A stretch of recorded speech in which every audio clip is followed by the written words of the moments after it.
Welcome, welcome. It is school board time. So it's 6 o'clock, so we'll go ahead and start the meeting today. So I call the meeting to order. Like to start out reminding everybody of our values. So let's lead this meeting with dignity, respect, honesty, responsibility, and teamwork. The first thing we actually have going is we're doing our Red and Gold Apple Awards, and we're doing them a little bit different this time. Welcome to COVID land. We are going to do them with a video presentation. So these were pre-recorded earlier this week, and Maria and I did the first round, but if any trustees would be wanting to come in and do some Red and Gold Apple Awards, it is still fun, but not quite as fun as it used to be.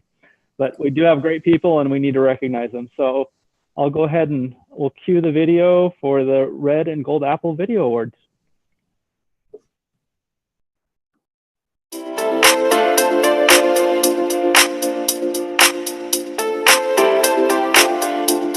It's our pleasure to recognize a staff member who has served the needs of the Boise School District students for the last 21 years. During this time, she has served with professionalism and dedication to making a positive difference in the lives of hundreds of our students and families.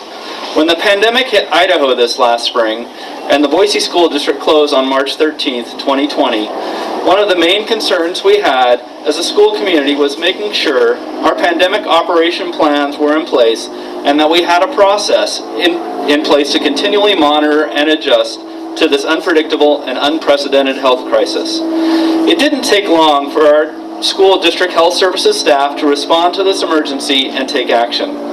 Led by a caring and compassionate leader, the health services staff worked swiftly and collaboratively with district administrators, Central District Health, and other medical providers to establish safety protocols and procedures to keep our student and staff safe. This person's medical expertise and insights have proven invaluable to creating an overall pandemic operation plan for the district, as well as school-specific pandemic operation plans for each and every school and district site. In addition, she has served a critical role in working with Central District Health to support in contact tracing, the nursing committee that helped set safety standards for our schools and sites, and setting up and running flu shot clinics, and also supporting the district in navigating the creation of our illness and exposure COVID-19 decision trees that guide decision making. She currently serves as the district's liaison with Central District Health, a position that plays a critical role in our response to COVID-19. In addition, as our school year started, and as we implemented our phased, incremental, and safe return to in-person learning, this person served as an instrumental role in making sure we had the latest information from medical experts, including Central District Health, regarding COVID-19 and the response needed. Overall, this person continues to go above and beyond the call of duty to make sure our health services are the very finest available and focused on keeping our students, staff, and community safe and well. It is our distinct honor to present the Red Apple Award for October 12th, 2020 to Tamara Fredrickson, Health Services Supervisor, for outstanding service to education and for educating today for a better tomorrow. Thank you, Tamara.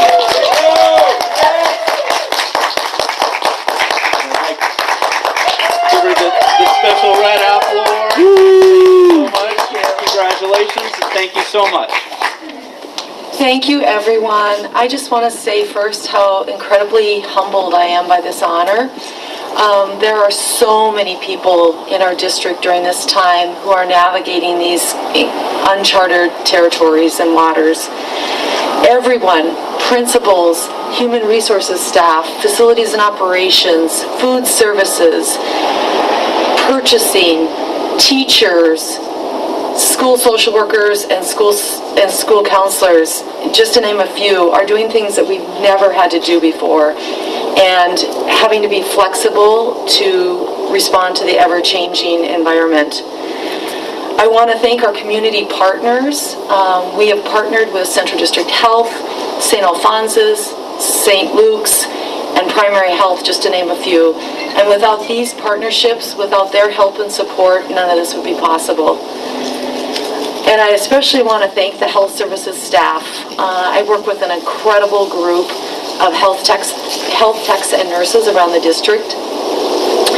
And this group of staff have advocated fiercely and researched and worked very diligently to research best practices and guidance locally, nationally, and around the world to develop the procedures and the processes that we have in place today in our schools to keep students and staff safe.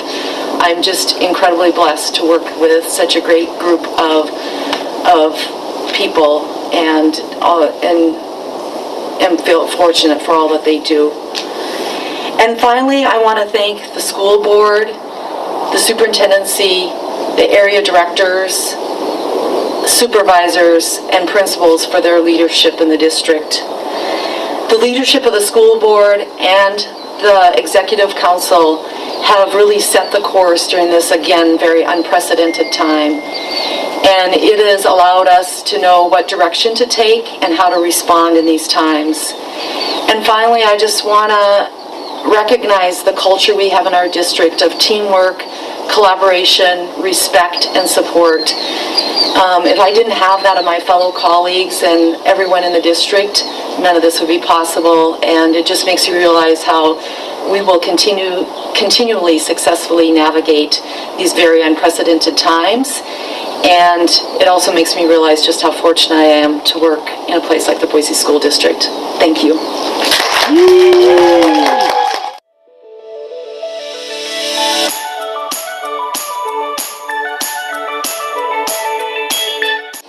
It is our pleasure to recognize a staff member who has served the needs of the Boise School District students for the last 12 years. During this time, she has served with a professionalism and dedication that has made a positive difference in the lives of hundreds of our students and families. When the pandemic hit Idaho this past spring, and Boise School District closed on March 13th, 2020, one of the main concerns we had as a school community was how we were going to be able to feed our students who rely critically on free and reduced breakfast, lunch, snacks, and suppers that are distributed through our schools. It didn't take long for our school district food and nutrition service staff to respond to this emergency and take action. Led by a caring and compassionate leader, the food and nutrition staff worked swiftly to establish new guidelines for making food, using our current food resources, and establishing protocols for curbside feeding. Through this program, we were able to safely deliver more than 320,000 meals to students and families over the summer. In addition, as our school year started, our food service staff pivoted once again and stepped up to make meals available to our children in our community ages 1 to 18. This talented and inspirational person personally visited each site to establish cafeteria guidelines for opening schools. She also took a critical look at the staffing and made the difficult decision to furlough some valuable employees due to current budget concerns. Through it all, this person continues to monitor and adjust her program to serve the needs of our community. It is our district honor to present the Golden Apple Award for October 12th, 2020 to Christy Smith, Food and Nutrition Services Supervisor, for outstanding service to education and for educating today for a better tomorrow. Congratulations.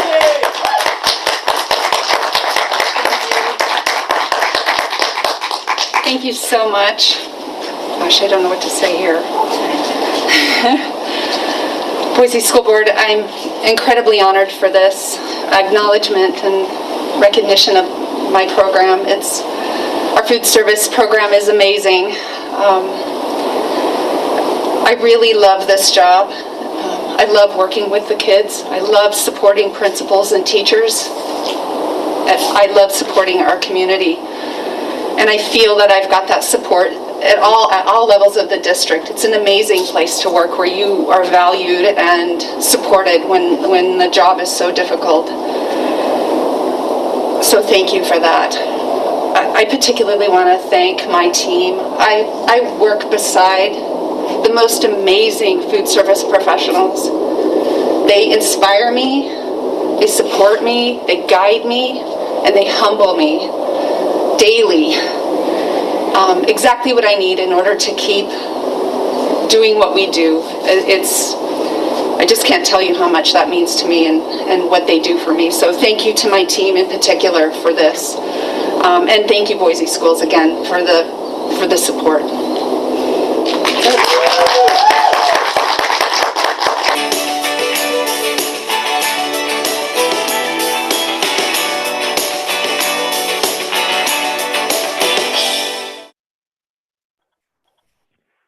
Thank you. And thanks, Dan Holler, for making that happen. And a special, thank you to Tamara and Christy. What great employees we have and how lucky we are to have people in very key roles that support us and all our staff through this difficult time. I was noted that I forgot to take roll. So if we could take roll for all the trustees, can you help us with that, Clerk Math? Sure. Trustee Wagers. Here. Trustee Greeley. Here. Trustee Esty. Here. Trustee Doan. Here. Trustee Oppenheimer. Here. And Trustee Gregory. Here. All present. Great. Thank you very much. We'll now move on to the consent agenda items. Are there any trustees that would like to pull or take an additional look at anything on the consent agenda?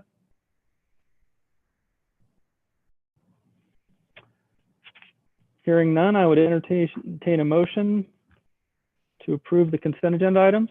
President Gregory, or President Wagers. Sorry. Trustee Gregory. I move approval of the consent agenda items outlined in the noted enclosures on the agenda. Do I have a second? Second.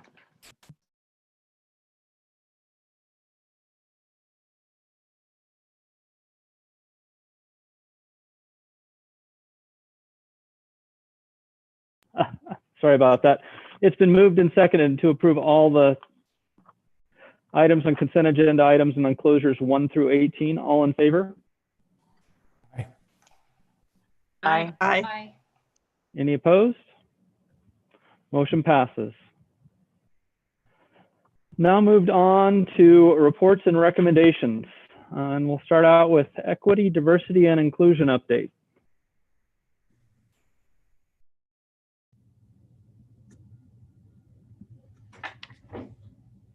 Hi, I'm having Becca do the slides for me.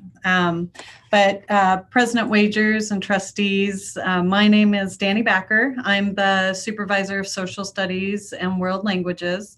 I'm also helping to coordinate the equity, diversity, and inclusion work that's happening throughout our district. Thank you for giving me the opportunity to share about the district's EDI committee and the work that the committee has planned over the next several months. So on the next slide, we're just going to talk a little bit about what the committee has been up to so far.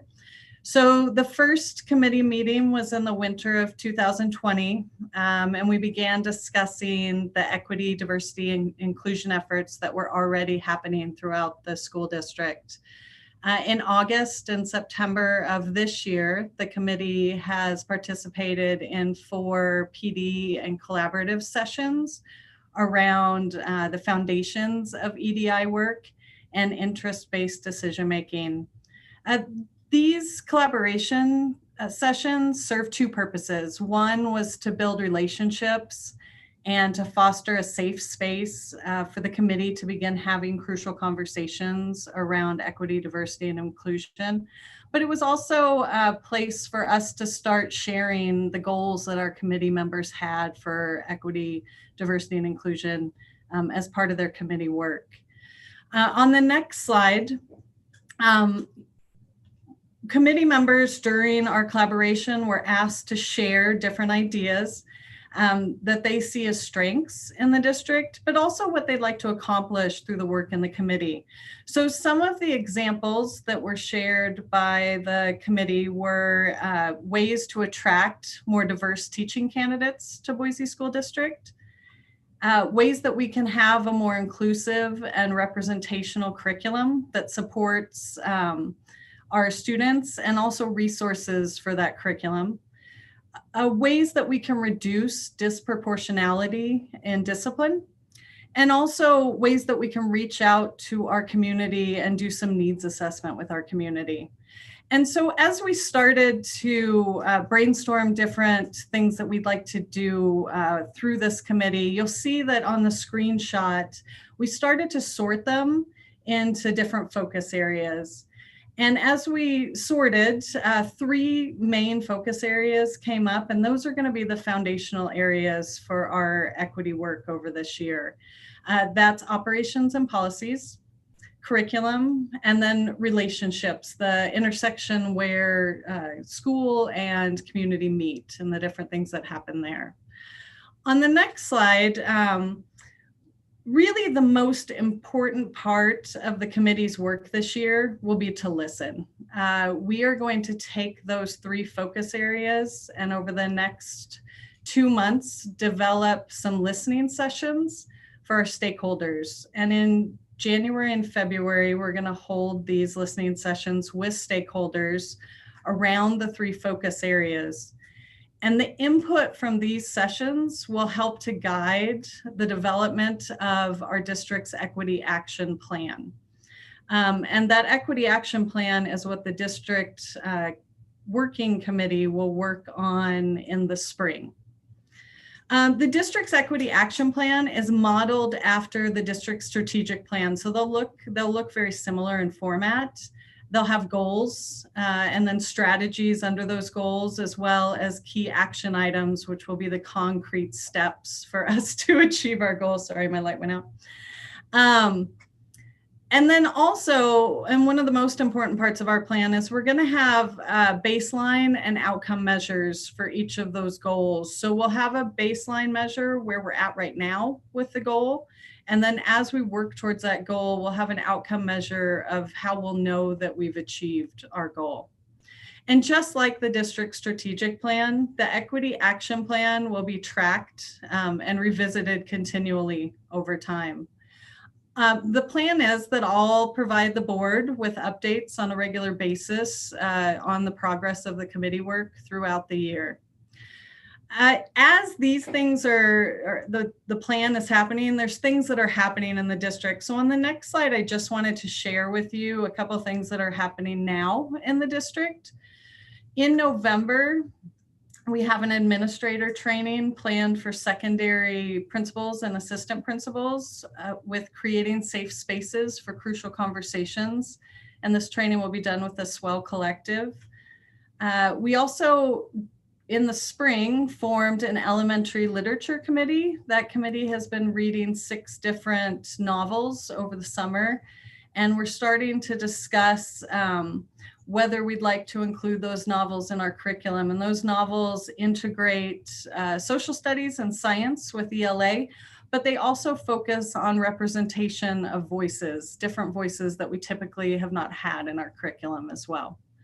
There's a cohort of teachers that's working with the National Humanities Center right now. And that center has brought together museums and cultural organizations from all around the world to share their education materials. And so this cohort is building a library for teachers of educational materials and trainings that help support multiple perspectives and multiple voices in our curriculum. And then the center will also be doing professional development with Native voices with our secondary teachers in the spring. In November this year, the elementary teachers have the opportunity to participate in a professional development through the University of Oklahoma on strategies for integrating current Native American culture into their curriculum. It's one of the areas that we've noticed that we're struggling with a little bit, and how to use art and sports and music in their curriculum. So these are just a few things that we already are doing in the district and some things that we have planned. I thank you so much for your interest in this work, and I welcome any questions at this time. Are there any questions for Danny? President Wagers. Trustee Oppenheimer. Thank you. Thank you for that presentation. I'm so excited that the district is getting into the space and working on equity, diversion, and EDI. Sorry, can't speak right now. I actually had a friend ask me not too long ago what work we're doing in this area. So I'm super excited that you're doing this work, and I'm excited to see what comes of it. So thank you. Thank you. Any other questions for Danny? President Wagers, just a comment. Trustee Gregory. Danny, it's good to see a well thought out plan in terms of an approach that focuses on, the principle, the principles that are fundamental to building the work instead of just jumping right into change. It's good to kind of create the foundation that everybody can have a common conversation about, all targeted toward that crucial conversation. That sounds like it will be key in moving us forward, because you haven't even got to the tackling the real problem, but you have laid the foundation for how you're going to work on those things and how you're going to address those. So that sounds like a very good approach. Well thought out. Thank you. Thank you. Thank you, Trustee Gregory. Any others? Danny, just a big thank you. This is a big undertaking for us, and there may be no more important long-term committee that we have working on things that we can improve ourselves on. So thank you for taking the time and the effort and away from your life to do this, because it is important to the future of our district. So thanks so much. Thank you. All right, we will move on to the next. Chief Financial Officer Nancy Landon will talk to us about the CARES federal funding support. Great, thank you, President Wagers, trustees. Good evening. I wanted to just briefly go over kind of the federal funds that we've received to date, or what we've applied for pertaining to the COVID money. I'm sure you've been hearing a little bit about it, so I just thought I'd give you a quick overview. So I'm going to go ahead and share my screen here for a minute. You also have that in your packet. Great. Can you see that, everybody? How about that? Yes. Better. Perfect. Thank you.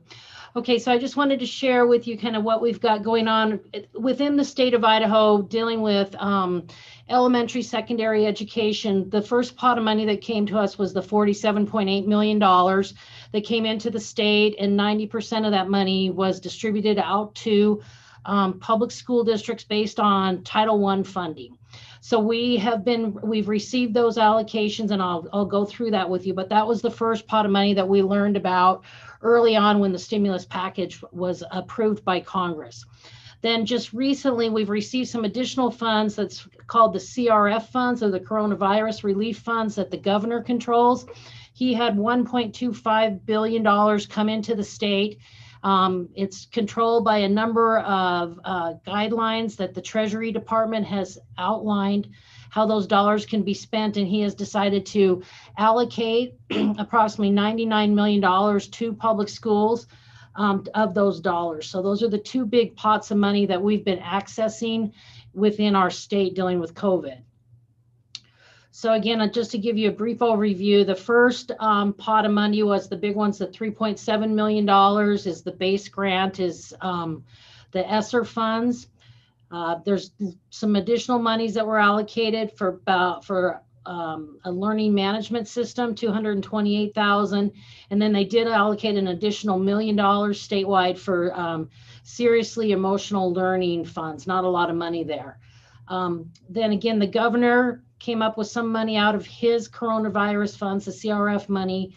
$782,000 was allocated to us to use for blended learning. And then again, the big piece, which just came to us about 2 weeks ago, is when we learned about this new money. It's about $8 million. And I'll talk a little bit about that, because there is some requirements on that money that's restrictive, and also some timing issues. The governor also allocated some monies to the State Department of Ed to give to school districts for to help with the school lunch program for expenditures that were incurred from March through May 31st. Not a lot of money, but we did apply for that money, and we have received it. We've also applied for money from FEMA. This one's a little more iffy. I'm not sure if we'll see those funds. We've made one request, and we plan to ask for an additional request. At this point, I'm not sure if we're going to receive them. I've been hearing from my peers across the state that they're being denied. So I have my fingers crossed, but I wanted to apply just in case we can get those funds. So that's a lot of our PPE that we've been purchasing. You get reimbursed at 75% if they allocate. The first pot we've asked for is $294,000. And then finally, we've also received some money for Idaho Child Care. support through our JFK program for the before and after school program, and Trustee Oppenheimer kind of alerted us to those funds, and so we've been taking total advantage of applying for anything that we can get to help keep that program running as well, because as you know, the JFK is a self-supporting program within our school district. So that kind of gives you a summary of the funds that we've either applied for or we've already been awarded. The one that I'm most concerned about receiving is the FEMA. At this point, I'm not feeling real confident that we'll get those funds. So to briefly talk about what we've planned to do with the ESSER funds, the ESSER funds, you have the ability to use those through September 30th of 2022. And so what we're trying to do is use those funds over a 2-year period. So to help with our budget going next year, and then also part of this year. And I'll kind of tell you a little bit about the reasoning behind all that. So currently we have 30 teachers that are being funded on this ESSER grant for five months of their 9-month salary. And then we also have a principal on there.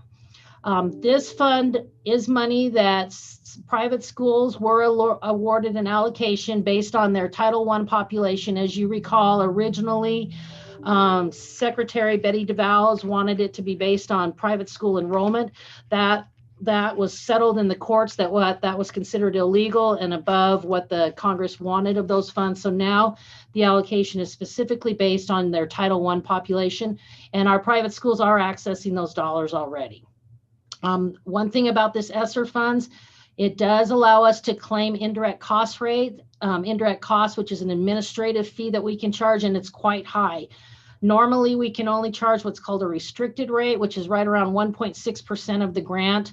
This allows us to allocate an unrestricted rate, which is almost 13%, so quite a bit more money. So we did put in for that. Again, I just want to remind you the grant period runs through 2022. That gives us some flexibility to kind of spend that as we need to and access those other federal funds first. You draw down the money as you expend it, and of course this money will be subject to audit by our auditors next year and the following year.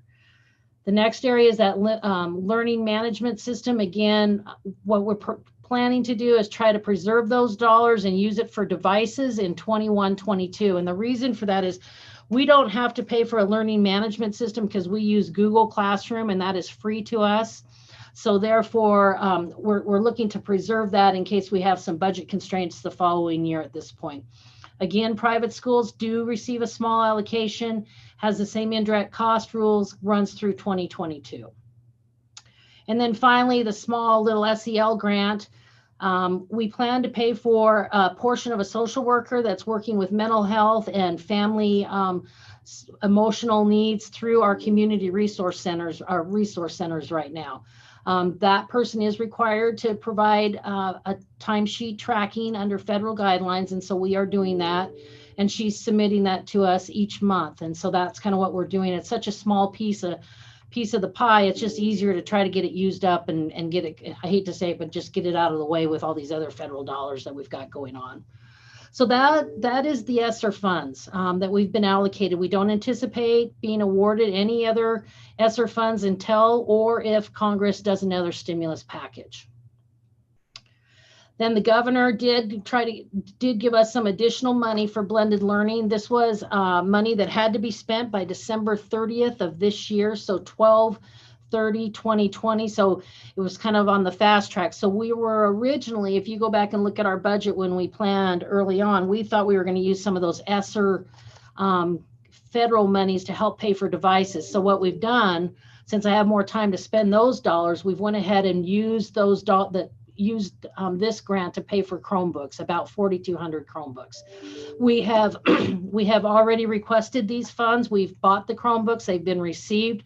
So all of this meets the guidelines of the grant. So we should be receiving those dollars any day now. The next big one deals with the governor's assistance, the $8 million that we just learned about I think the middle of September. This one has specific rules by the Treasury guidance, and I've linked those documents for you, but you have to have the cost be COVID related, and they have to have incurred from 3/1 of last year through 12/30 of 2020. You're not allowed to charge any indirect cost to this program. No private schools are allocated any money. There was no application required, but it will be subject to audit by the auditors. So this is kind of a pot where what I've done, and you'll see I've made kind of a list of what I consider costs that qualify for this COVID money, so that I feel that I can justify that to the auditors and to the federal government if we were to get audited or questioned. So a big piece of that is those the Boise Online School. That was a new school that was established as a result of COVID. We had not budgeted to establish a new school, so it meets the guidelines. So that's the big piece. And if you notice, I put in there 4 months of their salary, because remember, I can only charge salaries through December, so they will have earned 4/9 of their salary. So that's why you see in this grant 4/9 of their money being paid, and the original ESSER's paying the other 5 months, because I cannot pay for any wages earned. Sorry. My light went out. Sorry about that. Earned after December 30th. So any costs that are incurred dealing with COVID after December 30th cannot be charged to this money. So what I've done is I've gone through and made a list of things that we've paid for already that I feel qualify. So we've got the Boise Online School, as you recall, and we talked about this during the budget as well as last year, that we picked up about $1 million worth of school lunch salaries last year because of COVID related. They could not collect revenues. We've spent about $670,000 on PPE and other things such as water filling station, bottle filling stations, those types of things. And so filters, all of that's included in that 670. Again, if I get some money from FEMA, I will not use that money here because I can't double dip with the federal dollars. Computers, we've purchased additional computers that I believe qualify for this money. Of course, the hotspots, again, I can only pay for the costs associated with paying for that hotspot service from March 1st through 12/30. And we estimate that's right around $400,000. One of the things we also did was we were originally going to do a remodel to the Capitol High Auditorium. We did a bid on that. And then with all of the situation with COVID, we went ahead and canceled working on that project, postponed it, and decided to divert the dollars that were earmarked for that to help do HVAC upgrades throughout our district at some of the most neediest buildings. So again, this qualifies to go towards this dollars because it's COVID related and it wasn't originally budgeted. And then the other thing is we are paying staff to be on COVID leave if they have to quarantine or if they do have COVID. And that's also a qualifying expenditure. So I'm just roughing out what I think that will be at the end of 12/30. So my goal was to come up with more expenses than what I'm allocated. So if for some reason the auditors, and she's on the phone here, if for some reason she disagrees with one of my items, I have plenty more to add in its place, is kind of how my thinking was. So just to make sure we're covered. And every day when something else comes up, I add it to the list. Like for instance, today we just did a purchase order to purchase a special type of filter to change all the filters in our district. That was $100,000 that we would not have done. So the next time you see this list, you're going to see filters added on to that. So I'm just trying to keep track of all those costs that would qualify. So that's the big pot of the money right now. And then again, as I said, we got some little bit of money for school lunch, and we've already claimed that money. The majority of that $58,000 was based on the meals that we served during April and May of last year. We used $39,000 of it was for food that we had purchased, and then we did pay hazard pay for SAC meal distribution of about $19,000.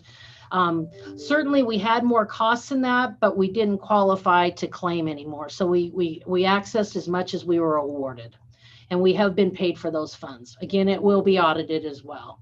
And then finally, the Fema grant, and I've talked to you a little bit about that. It's still under review.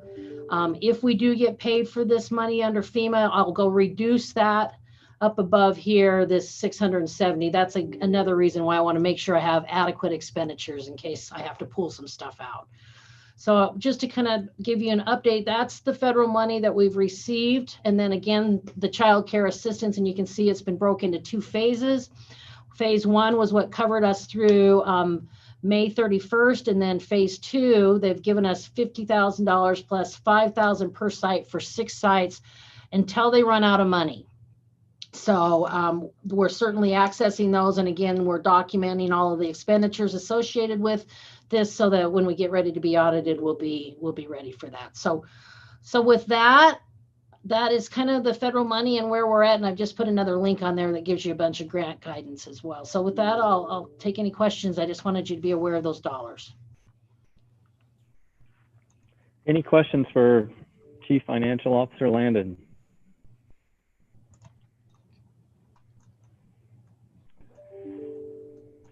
Doesn't sound like. Nancy, thank you. It's important to take advantage of the funding sources that we have and that we may get in the future. And we are so lucky to have you, as always, trying to use things appropriately and keep everything above board, but also take advantage of the opportunities that we have as far as funding goes, because we are spending a lot of extra money right now. But it is. Trustee Oppenheimer. Sorry, if I can ask a question. Nancy, if you could go back to the social emotional learning slide, I think it was around $53,000 is correct. What that was. Yeah. What was the criteria around the cap, and why was that so, low? It's only paying for one position where obviously we know the need is much higher. Can you talk to us a little bit about what that cap was and what those stipulations were around it? Yeah, President Wagers, Trustee Oppenheimer, I believe what that was is if you go back to the school budget, the general fund budget for appropriation this last year, they had $1 million set aside that they were going to appropriate to public schools for training and for mostly training associated with seriously emotionally disturbed. And so when they did the holdback, that money went away. So I believe it was the governor's way of trying to replace that $1 million that they had appropriated in the last legislative session. Thank you. Any other questions for Nancy? Hearing none, we will move on to the next focus for Nancy, the audit report. And I can handle that piece, and I'll probably start with that piece, and then we'll let Nancy follow up with that. So I served on the audit committee, which is a subsection of the strategic planning committee. So we do an audit every year of all our books. So we do general purpose financial statements, and what we found is the auditors found no material findings, which was great. So we included management discussions that highlighted financial activity for the year. We also had financial statements which were provided on a full accrual basis, and then also modified on a modified accrual basis as recorded by governmental accounting standards. The audit also includes an audit of federal funds. We have to do one of our programs every year. We did the federal funds program. We also reviewed internal controls and compliance to federal rules as part of that. Also, every year we reviewed P-card use, or our purchase cards, our travel and reimbursement to administrators and board meetings. There were no findings on those. We had a little bit different audit this year for our secondary and ASB funds for our schools because they couldn't go out on site. So we found a different way of doing it, as we will during pandemics. And once again, we did representations of those funds, and no findings or recommendations were found on any of those as well. We had a separate conversation with the auditors, and they had nothing but compliments for Nancy and her team. And mind you, it's a very important team. Nancy's a great leader for it, but that whole team makes that happen, and it really keeps our district, above. And the whole time I've been on the board, we've never had a finding, which is kind of amazing for an organization this size and this complex.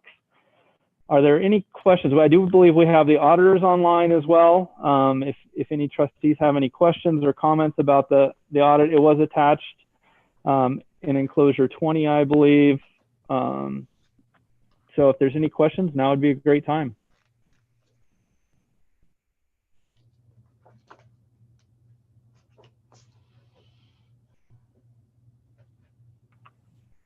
And there are crickets. which is a good, a good and a bad sign. It's important that folks, and I know the committee went thoroughly through the audit. It can be pretty technical at times, and I want to assure that the committee did go through the audit thoroughly. We spent a lot of time on it, and our accountants did a very nice job of making sure that the folks on the committee understood what was happening. So kudos to Trustee Greg. I wanted to echo some of your comments that the auditors were very thorough, and the document really reflects the work that they did in going through our finances and working with Nancy to understand it, especially during a challenging year when they didn't have access to our folks as much as they usually did.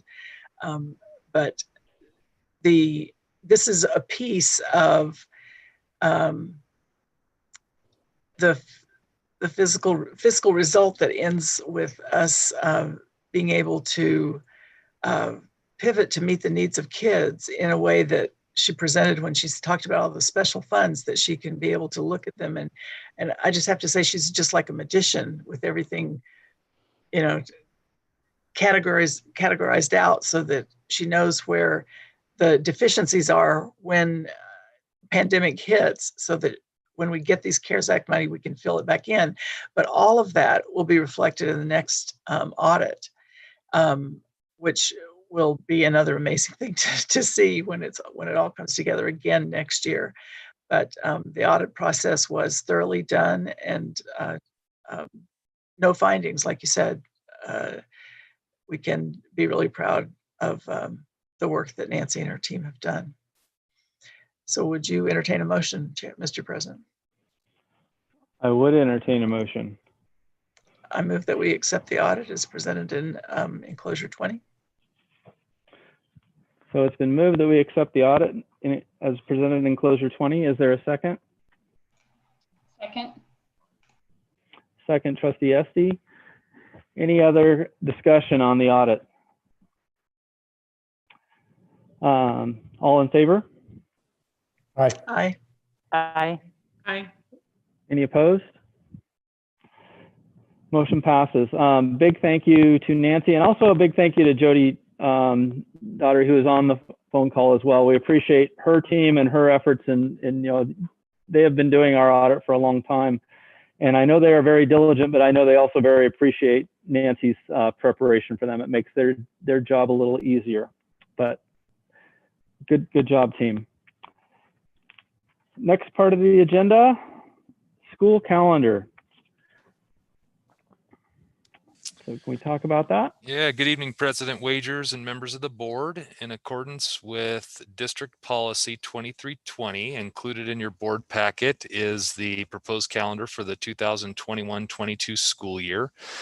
Originally, the district calendar committee had planned on surveying staff in September to gauge ongoing support for the calendar. As you will recall, we adopted this calendar, or this specific format, back in 2018-19, and so this will be our fourth year going into this calendar. So the committee had planned on surveying staff, but as you can imagine, there are other pressing issues going on right now. And so they decided it was not an appropriate time to survey staff on a calendar, or an appropriate time to make any dramatic changes one way or the other to the calendar. And so the decision was made by the calendar committee to continue with the same format that we have had since 2018-19. That a couple of the highlights for you, as you will recall, this calendar allows us to end the first semester prior to the winter holiday break. It allows students to take their EOCs before the winter holiday break. It also, as a byproduct of that, allows us to end the school year before Memorial Day. And so a couple highlights on the dates. August 16th will be the first day of school. The end of the first quarter is October 15th. We will have Thanksgiving break November 22nd through the 26th. We will have the end of the first semester will be December 22nd, with the winter holiday break following that, December 23rd through January 7th. March 18th is the end of the third quarter, with spring break being March 21st to the 25th. We did collaborate with Boise State and the West Ada School District on spring break to make sure that we're all on the same page there. So that is taken care of. The last day of the school year is May 25th prior to Memorial Day. So that is the calendar in a nutshell, and I would be happy to stand for any questions. Thank you, Nick. Director Smith, appreciate your efforts and your committee's efforts on this. Any questions from the trustees? President Wagers. Trustee Doan. More at a higher level, I guess, for all of us, or maybe Superintendent Dennis. We made this choice to shift the calendar a few years ago, and with any big decision like that, we want to keep looking at it. How's it going? Was our intended consequences or our actions? Did we have the consequences we want? Was there any unintended consequences? So I guess maybe during COVID, like Nick said, that it wasn't a good time to evaluate. But how are we doing? Are we reevaluating this? Was it the right choice when we shifted this calendar? I know it was a lot of controversy. Are we hearing anything, or is it just crickets?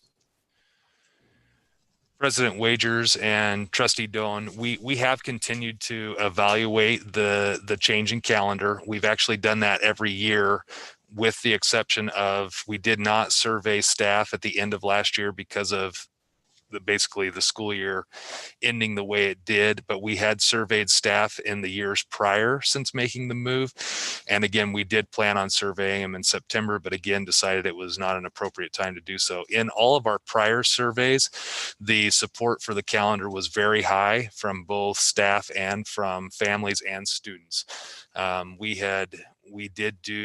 had some questions in our student focus groups that Mark Jones and his team do at the end of each year. And that support from students has been very, very high. And again, the support from staff has been high when we've surveyed. That's why we did want to survey in September before I brought a calendar forth to you guys to gauge where the support still was, because the last time we did do anything was in September before I brought you last year's calendar. So it's been a while, and hence why we were wanting to go back out. As far as any negative byproducts of the calendar, there have been challenges that we've worked through. There were some AP testing situations that we worked through. There were some sports things that we have worked through, but all of those have been simple things that as a staff we've been able to mitigate and address and deal with. It looks like this year many of those challenges aren't in our way. As you know how calendars roll, there are minor adjustments just the way things fall in a given year that we aren't dealing with a lot of those things. For example, this year the calendar lines up really well with state sporting events in the spring, if we have state sporting events in the spring. But it does line up really well this year, whereas in some years we've had some challenges that we've had to work through. But all in all, I would say the support is still out there for this calendar, but that's based on some old data. I will say that one nice byproduct of this calendar is there is a little bit longer winter holiday break this year.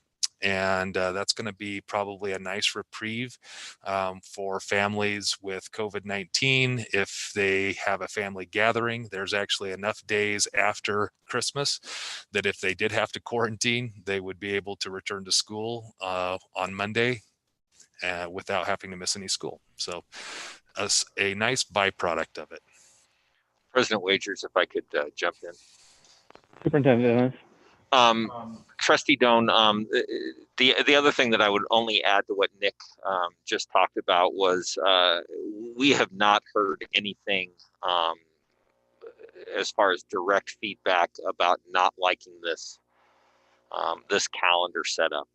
Typically, if we have significant pushback one way or the other, we'll hear from those families at some point. But to my knowledge, I haven't taken a calendar question, at least for the last year. I don't know about you, Nick, but I haven't heard anything. And Deputy Superintendent Roberts could jump in. It has not come up in negotiations to my knowledge either. President Wagers, trustees, I would like to say that it was a benefit to us in the spring, like, we've talked about previously, and that we were further along in our curriculum when we had to close. So that was another benefit. Again, we have in negotiations, we've had no concerns. We did talk, I do remember specifically last year, about the fact that getting those tests done before, getting the whole first semester done before break is hugely advantageous. So that was the one thing we have heard. And I would just add that the only communications, I do still get calendar questions, but they are actually all in the positive. They're all people just reaching out, wanting to know when this is, when that break is, and then thanking us for the adjustments. And like Lisa said, the appreciation for being able to finish up student testing before the winter holiday break is a reoccurring theme in communications that I get from parents.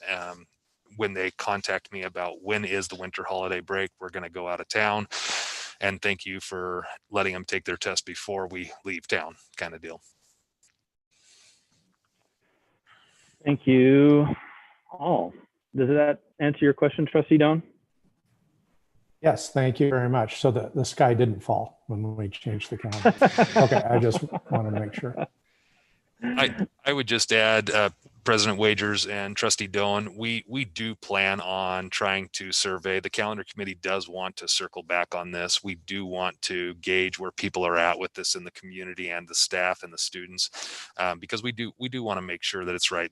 We're going to be going, you guys are approving the 4th year on this calendar. It's a good time to check the temperature of the oil and see how people are liking it. They've had enough experience with it now that it's a good time to survey. So our hope is to do it in the spring. Cross your fingers that things are a more appropriate time to do that. Thank you, Director Smith. Any other questions from trustees on the calendar? If not, I would entertain a motion. President Wagers. Trustee Greeley. I move approval of the 2021-2022 school calendar, and is enclosure 21. Is there a second? I'll second. It's been moved and seconded. Is there any other discussion regarding the school calendar action item in enclosure 21? Hearing none, go ahead and take a vote. All in favor? Aye. Aye. Aye. Aye. Any opposed? Motion passes. We'll move on to other business, but I don't believe we have any other business at this point. So we will go on to board trustee superintendent comments. Any comments from the board or from the administration? I just have a question about our last meeting for Superintendent Dennis. I know that I just wanted to know if you had any feedback from the BEA. I know they were doing a survey. Maybe it's going to take longer. I'm not sure. We're getting individual emails from teachers, and I just wanted to know where we are with that and as we move forward. President Wagers, Trustee Doan, the answer is their survey is supposed to end, I believe, tomorrow. And I'll kind of defer a little bit to Deputy Superintendent Roberts. I know that she was working on scheduling a meeting with both Stephanie and Kathy. Director Walker, Anderson, and Deputy Superintendent Roberts were putting together a meeting, I think, for Wednesday. Is that correct, Lisa? President Wagers, Superintendent Dennis, yes. So we had a meeting planned for tomorrow morning, but when we discovered that their survey results were due Tuesday evening, we rescheduled that for Wednesday morning. And in addition, on Wednesday morning, I will also make sure to reach out, a double check with Dr. Nasser and Dr. Bramwell and Central District Health. So we want to make sure that we have the most up-to-date information on how they're feeling about our continuing with our reopening plan. But definitely we'll have a BEA meeting on Wednesday morning. I think it's at 11. Great. Thank you, Deputy Superintendent Roberts. And kind of on the same thing, I believe we're still planning on having a special meeting on Thursday. Since we will be changing to reopening secondary the next week, it has been our practice anyway to have a special meeting before that time. Great. So that'll be a great time to review that information, as well as look how we're doing in 3 through 6. Opening, we'll have a little more data on that at the same time. President Wagers. Trustee, no, not trustee, Superintendent Dennis. I just would like to inform the board that I will not be at that meeting on Thursday morning. I have a yearly checkup with my doctor that's taken me 6 months to get into, and the only time they had was that morning at 9 o'clock. So Deputy Superintendent, it'll be left in her capable hands to kind of work through that. But I just didn't want the board to wonder where I was on Thursday morning. We want you healthy, so we're happy you're going. Any other board trustees, superintendent comments? Wow, quick meeting. How about that? One moment. I always have to do my little thing at the end. Then you're on. Just like to remind everybody of our vision this time, and that we graduate each student prepared for college, career, and citizenship. Trustee Doan. Thank you. Move to adjourn. Second. All in favor? Aye. Opposed? Aye. Bye. Everybody have a good evening. Thank you. Thank you. Thanks. Thanks, everyone.